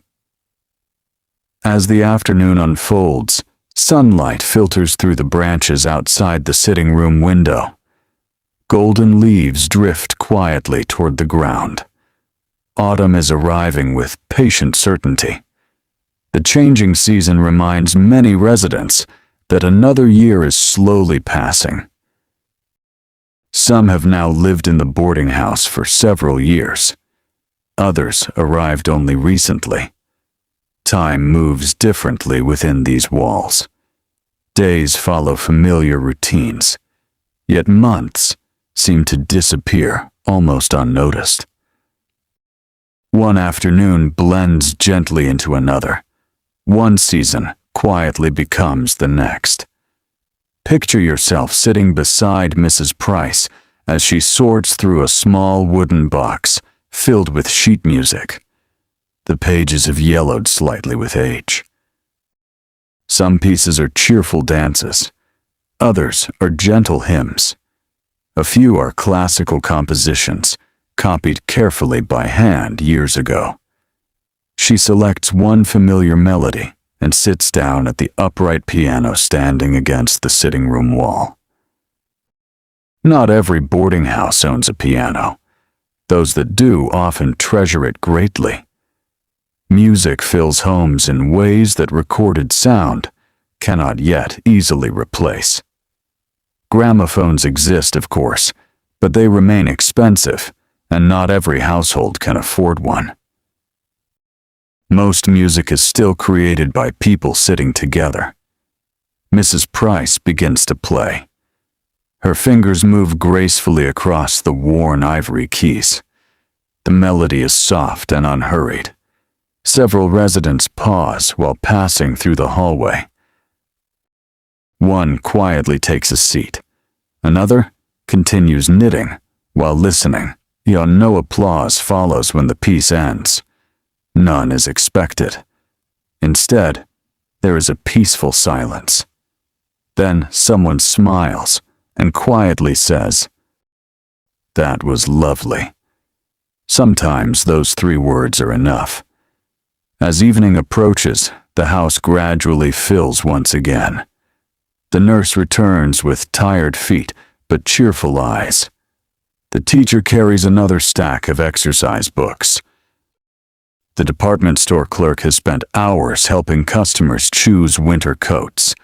Each woman brings home pieces of the day, stories, questions, small successes, occasional disappointments. Together they create the gentle tapestry of boarding house life. At supper, conversation turns toward the coming weekend. One resident hopes to visit the public gardens if the weather remains pleasant. Another plans to attend church before writing letters home. Clara hopes to explore a museum she has not yet visited. Museums, public parks, libraries, and lectures have become important parts of city life during this era. Many women eagerly embrace these opportunities for learning and quiet recreation. Education does not always end with school. Curiosity continues throughout life. After the meal, dishes are washed, lamps are lit, and the familiar evening calm settles gently over the house once more. Outside, the last light fades beyond rows of rooftops. The city grows quieter. Inside, each room becomes a small sanctuary of warmth and reflection. Some women read, some sew, some pray before bed.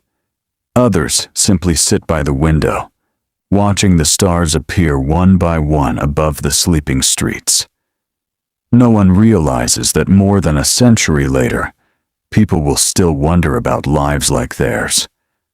Not because they were extraordinary in the eyes of their own time, but because they remind us that history is built from ordinary people who quietly faced each new day with courage, kindness, and hope.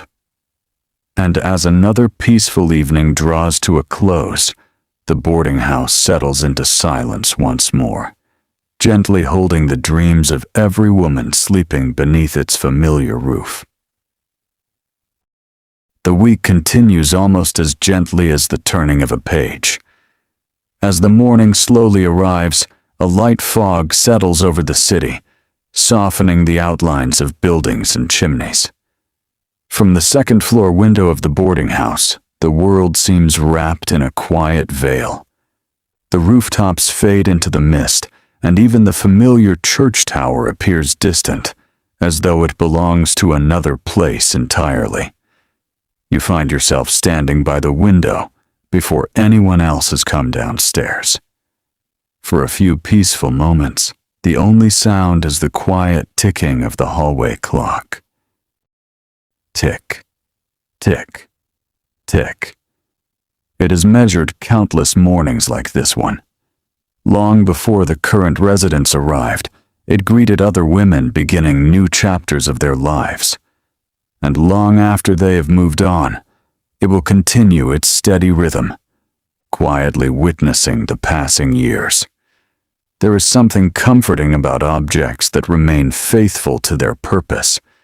The clock asks for nothing. It simply keeps time. Soon, the comforting scent of porridge and fresh tea begins drifting through the hallway. The kitchen is already alive with gentle activity. The landlady hums softly to herself while arranging plates upon the dining table. She has a habit of humming old folk tunes without even realizing it. None of the residents knows exactly where she learned them, but they have become as familiar as the morning sunlight itself. Imagine entering the dining room. The windows have begun to clear as the warmth inside meets the cool air outside. Small droplets of moisture gather on the glass before slowly slipping downward. The table is simple: white dishes, polished spoons, fresh bread wrapped carefully in clean linen. A small jar of homemade blackberry jam sits beside the butter dish. Nothing is extravagant. Everything is welcoming. As the women gather, conversation remains pleasantly quiet. Many are still waking fully. Some sip tea before speaking. Others read a few lines from the morning newspaper while waiting for breakfast to be served. Clara notices a short article describing a new public library branch opening in another neighborhood. She smiles to herself. Libraries have become one of her favorite places in the city. When she first arrived months ago, the busy streets often felt overwhelming. Whenever she had a free afternoon, she wandered through unfamiliar neighborhoods, trying to understand the city around her. Eventually, she discovered the public library. There she found more than books. She found calm. High ceilings, sunlight falling across long wooden tables, the quiet turning of pages, the gentle footsteps of librarians moving carefully between shelves. It became one of the few places where she could simply sit and think without feeling hurried. Many women in 1910 feel similarly. Libraries offer education, warmth during cold weather, and peaceful spaces where anyone willing to learn is welcomed. Books open windows into distant countries, forgotten centuries, scientific discoveries, and beautiful stories. For women whose opportunities for formal education have sometimes been limited, libraries become especially meaningful. After breakfast, the residents prepare to leave as usual. Umbrellas remain near the door, though today's sky promises fair weather. The fog is already beginning to lift. One by one, they step outside. The city greets them with familiar sounds. Streetcars glide along polished rails. Delivery wagons creak beneath heavy loads. Shopkeepers sweep yesterday's dust from their entrances. A florist carefully arranges bright chrysanthemums in large buckets outside her shop. Their rich colors seem especially vivid against the pale morning light. Picture yourself walking beside Clara. She enjoys taking a slightly longer route to work whenever time allows. The path leads through a small public square where benches sit beneath rows of mature elm trees. An elderly man feeds pigeons every morning. No one seems to know his name, yet nearly everyone who passes recognizes him. The pigeons certainly do. They gather before he even reaches the square. Such familiar strangers become part of city life. People whose names remain unknown, yet whose daily routines quietly enrich the lives of others. There is the newspaper vendor who always smiles, the flower seller who remembers favorite bouquets, the baker who places warm rolls in the front window every morning, the crossing guard who tips his cap politely to everyone. These ordinary people help transform a large city into something that feels almost like a neighborhood. Meanwhile, back at the boarding house, the landlady receives an unexpected visitor. A young woman stands nervously upon the front steps, holding a modest leather suitcase. Her gloves have been mended several times. Her coat is clean, but plainly worn. She looks both hopeful and uncertain. Imagine how she must feel. Perhaps she has arrived only hours ago by train. Perhaps this is her very first day in the city. Everything around her is unfamiliar. The streets, the accents, the pace of life. Even the smell of the air seems different. She rings the bell. The landlady opens the door with her usual calm expression. "Good morning." The young woman explains that she has come seeking a room. A cousin mentioned this boarding house in a letter several weeks earlier. The landlady invites her inside. They sit together in the small front parlor. Questions are asked gently. Where has she come from? Has she already found employment?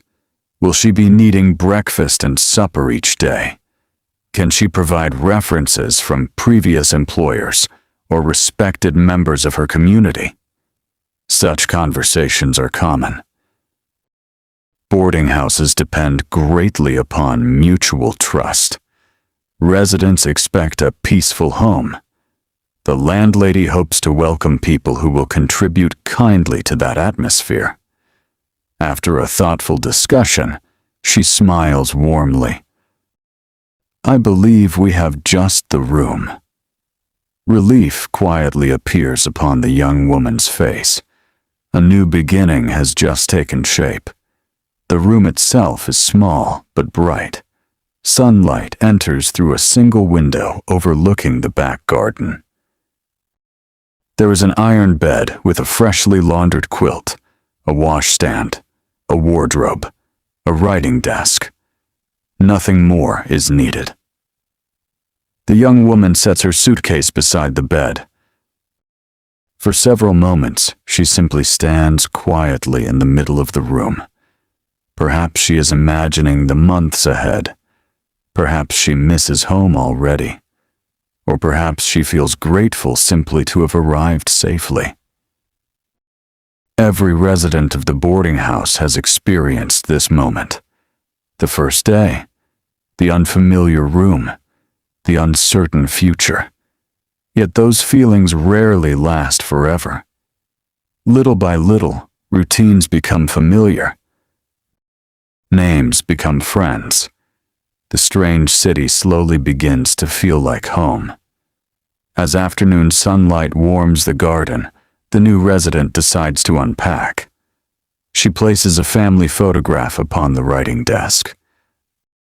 A small Bible beside the bed, 2 carefully folded dresses into the wardrobe, a sewing basket beneath the chair.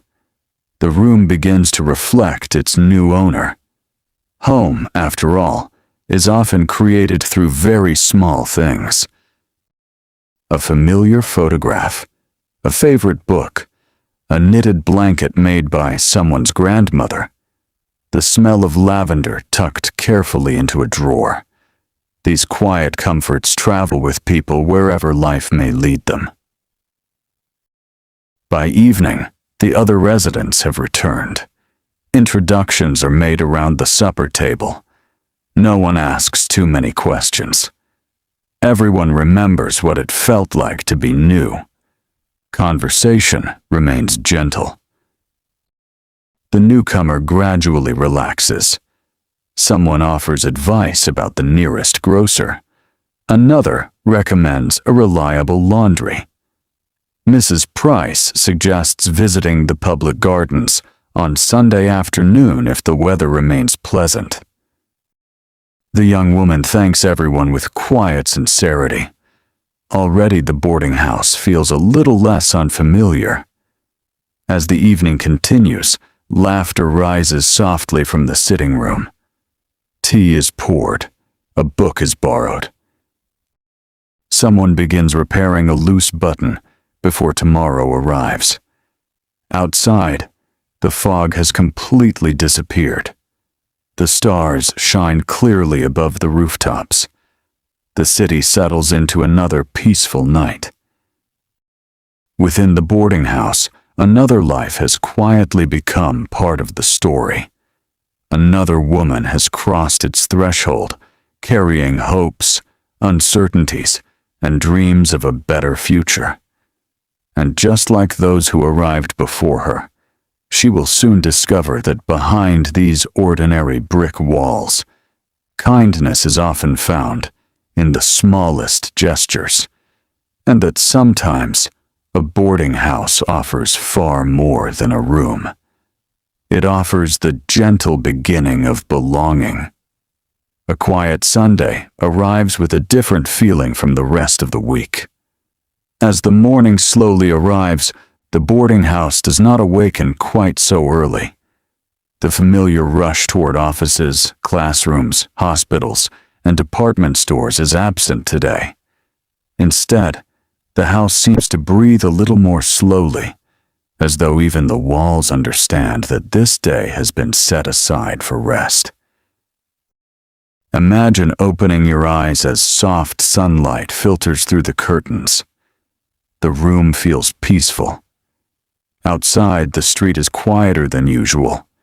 There are still horses pulling wagons and a few early streetcars making their journeys, but the hurried footsteps of weekday workers have given way to a gentler rhythm. From downstairs comes the comforting scent of freshly baked biscuits and coffee. The landlady has allowed herself a slightly slower morning as well.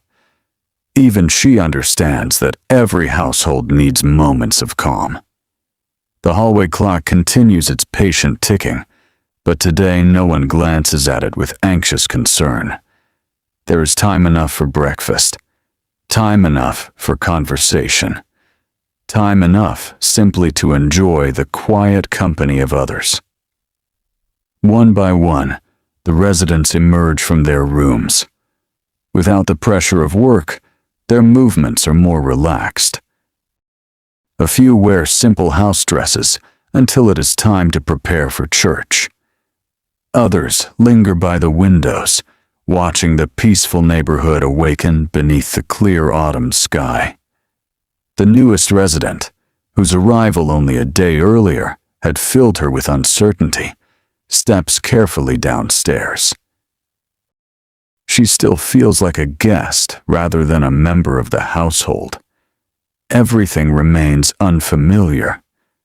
The arrangement of chairs, the gentle creak of the staircase, the voices drifting from the dining room.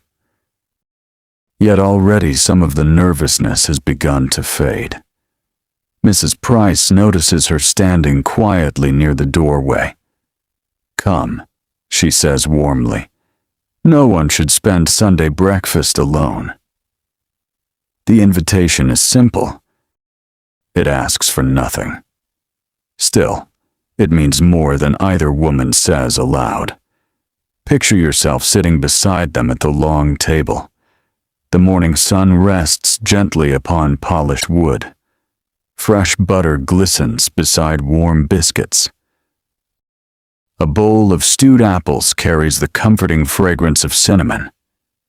Someone has gathered a few late garden flowers and placed them in a small glass jar at the center of the table. Their colors brighten the room without trying to impress anyone.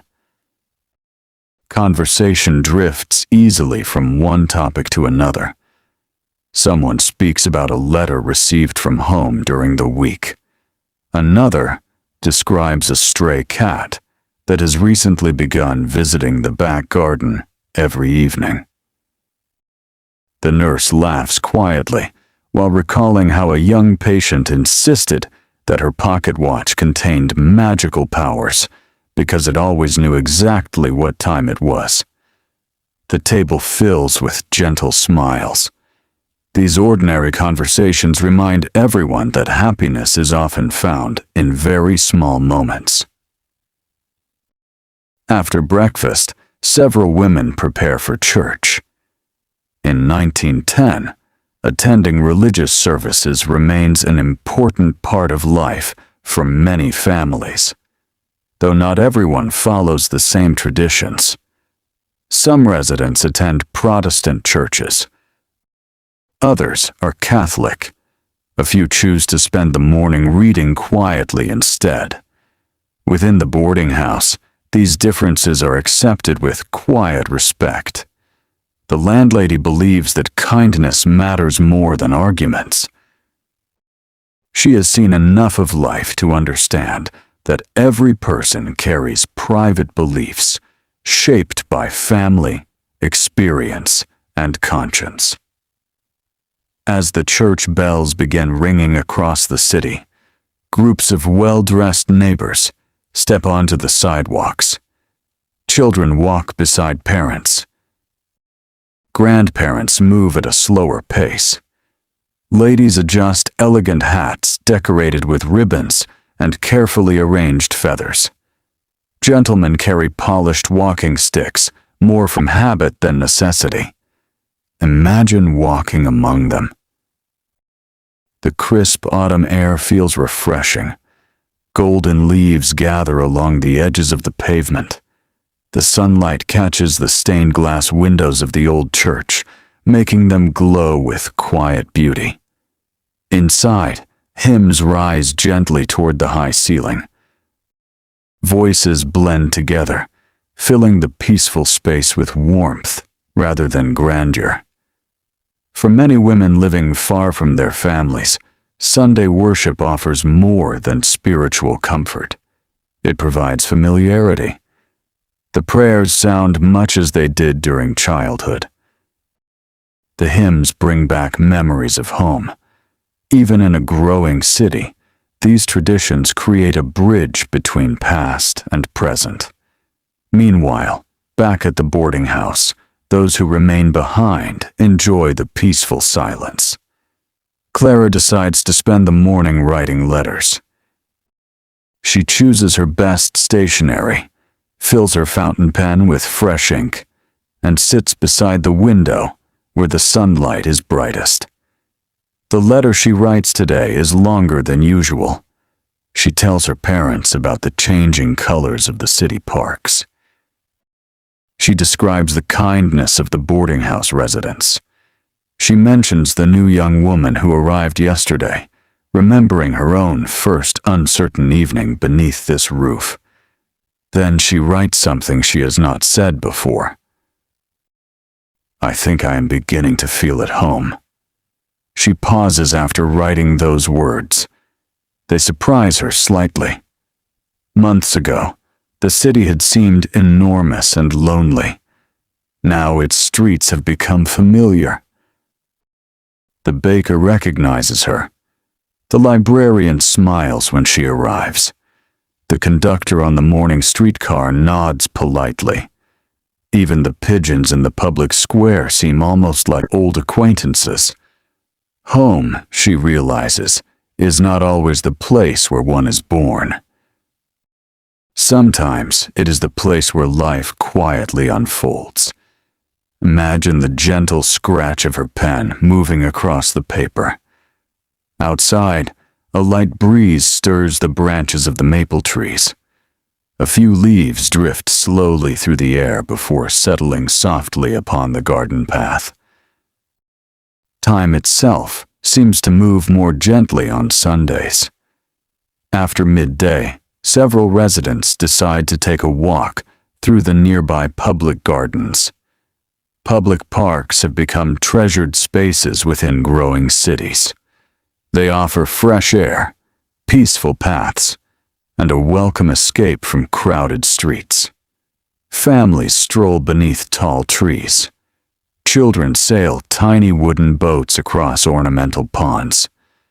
Couples sit quietly on benches. Elderly gentlemen read newspapers in the sunshine.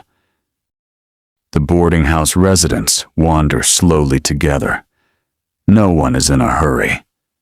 Mrs. Price pauses to admire late-blooming chrysanthemums. The nurse smiles at a group of children chasing fallen leaves.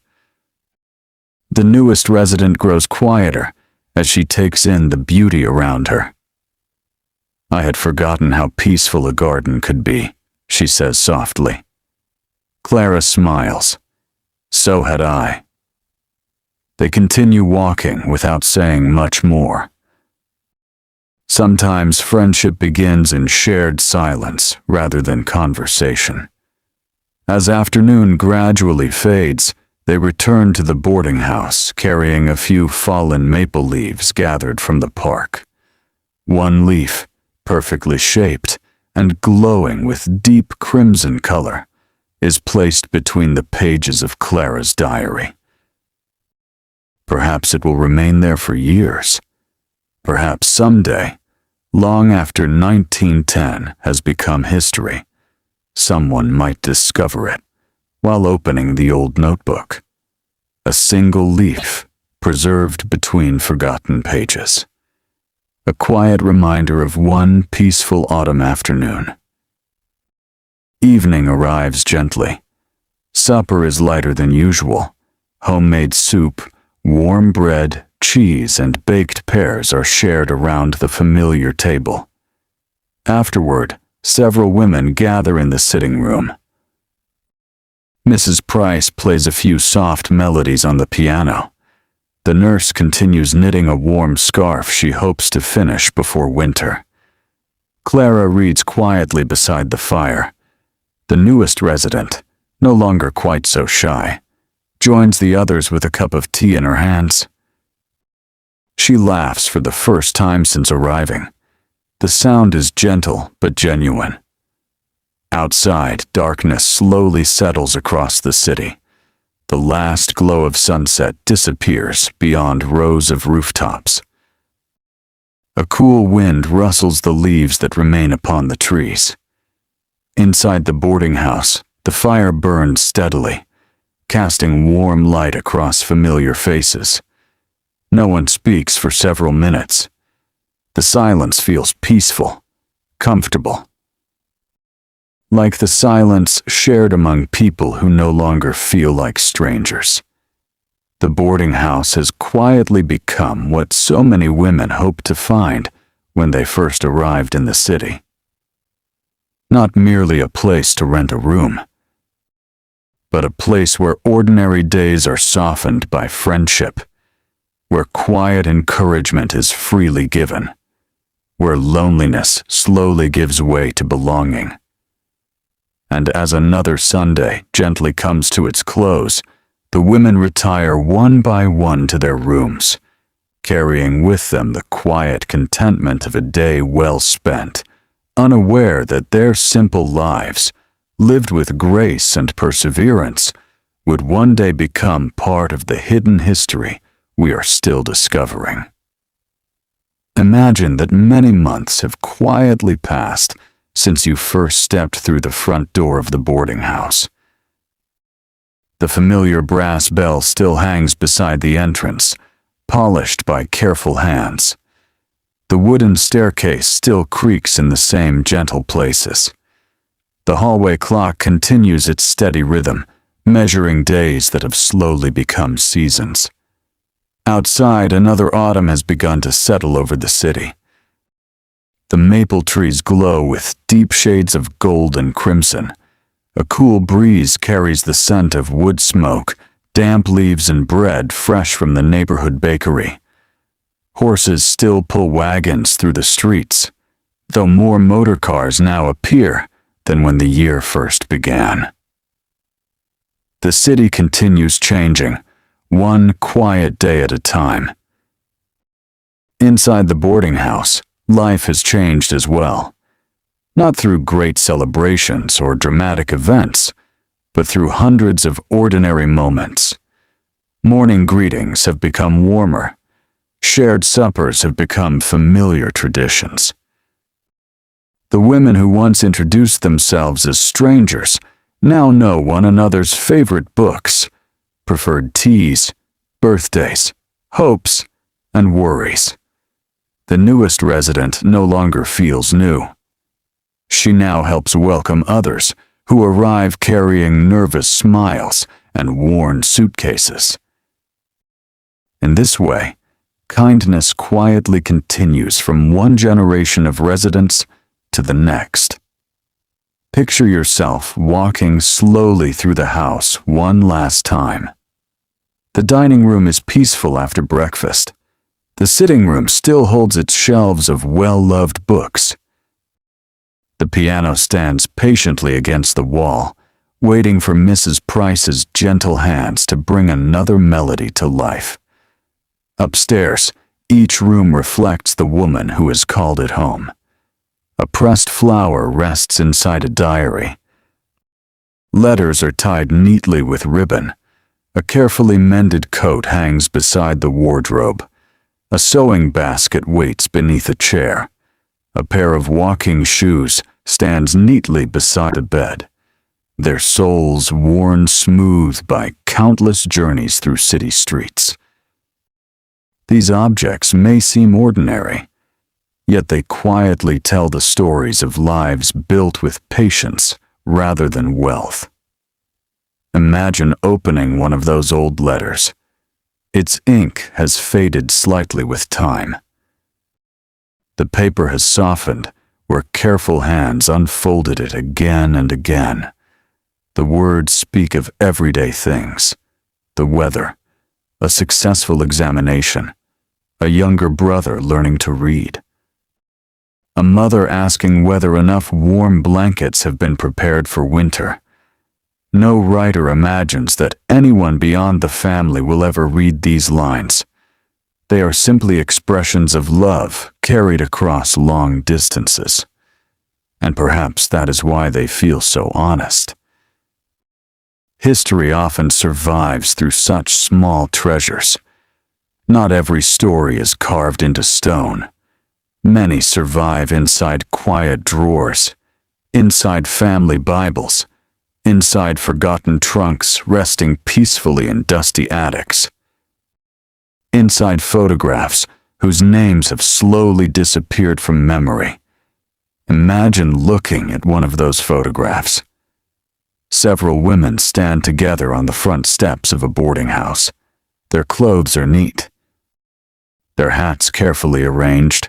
Some smile openly, others remain serious, as photography still requires people to remain perfectly still for several moments. At first glance, they appear ordinary, but if we could somehow hear their conversations, we would discover teachers shaping young minds, nurses comforting frightened patients, bookkeepers balancing ledgers with remarkable precision, telephone operators connecting voices across growing cities, dressmakers whose skilled hands created elegant clothing, music teachers filling homes with beautiful melodies, secretaries keeping busy offices organized, women saving coins each week to build brighter futures, women supporting younger brothers through school, women helping aging parents from many miles away, women choosing independence despite the uncertainties it sometimes brought. Their lives were rarely easy. Many worked long hours. Wages were often modest. Expectations placed upon women remained restrictive in countless ways. Marriage was often assumed to be every woman's future. Professional advancement could be limited. Voting rights were still unavailable in many places. The years surrounding 1910 stood at an important turning point. Across Britain, North America, and many other parts of the world, women were quietly expanding their opportunities. Some entered universities. Others pursued careers once considered unsuitable for women. Organizations advocating for women's education, better working conditions, and voting rights continued their patient work. Change did not arrive overnight. It unfolded gradually. One conversation, one classroom, one office, one boarding house at a time. The women living beneath this roof may never have imagined themselves as participants in history. Most were simply trying to build honest, meaningful lives. Yet history is often shaped by ordinary people living faithfully through ordinary days. Imagine one peaceful evening as winter approaches. Snow begins falling beyond the windows. Soft flakes settle upon rooftops, fences, and the quiet street below. Inside, the boarding house feels wonderfully warm. The fire crackles gently. Tea is poured. Someone darns a pair of woolen socks. Mrs. Price plays a familiar hymn upon the piano. Clara sits beside the window, writing another letter home. This time, her words carry quiet confidence. She no longer writes as someone merely surviving the city. She writes as someone who belongs there. The city has become part of her story. The boarding house has become part of her heart. Outside, children laugh while catching snowflakes upon mittened hands. A horse pulls a sleigh where wagons once rolled. The seasons continue their endless circle. So do human lives. Residents eventually move away. Some marry. Some purchase homes of their own. Some accept better positions in distant cities. Others return to the countryside, carrying new experiences back to familiar places. Their rooms are prepared for new arrivals. Fresh letters begin filling empty drawers. New friendships quietly grow around the same dining table. The boarding house remains. Years later, the world will change in ways these women cannot yet imagine. The coming decade will bring tremendous challenges and transformations. The First World War will alter countless lives. New technologies will continue reshaping everyday routines. Women's opportunities will gradually expand further. Many countries will eventually recognize women's right to vote. The quiet determination practiced inside places like this boarding house will become part of a much larger story. Yet on this peaceful evening in 1910, none of that is known. There is only the gentle warmth of the fire, the comforting scent of tea, the sound of wind brushing softly against the windows, the reassuring presence of friends gathered beneath one familiar roof. Perhaps that is enough. Perhaps every generation believes it is simply living ordinary days. Only later does history reveal how meaningful those ordinary days truly were. As the night grows deeper, lamps are lowered one by one. Books are carefully closed. Letters are folded and placed inside drawers. The piano falls silent. Soft footsteps climb the staircase. Bedroom doors close gently. The hallway clock continues its patient ticking. Outside, snow continues falling beneath a quiet sky. Inside, every woman carries her own dreams into sleep. Some dream of families yet to come. Some dream of successful careers. Some dream simply of another peaceful tomorrow. And somewhere beyond the years, more than a century later, we pause to remember them. Not because they ruled nations. Not because they commanded armies. Not because monuments bear their names. We remember them because they remind us that history has always belonged not only to the famous, but also to the countless ordinary people whose quiet courage shaped the world with every lesson they taught, every patient they comforted, every garment they stitched, every letter they wrote, every friendship they offered, and every hopeful morning they greeted beneath the roof of a simple boarding house. The house grows completely still. The fire settles into glowing embers. The last lamp is gently extinguished. Only the steady rhythm of the old clock remains, quietly carrying the peaceful night forward, just as it has done for so many years.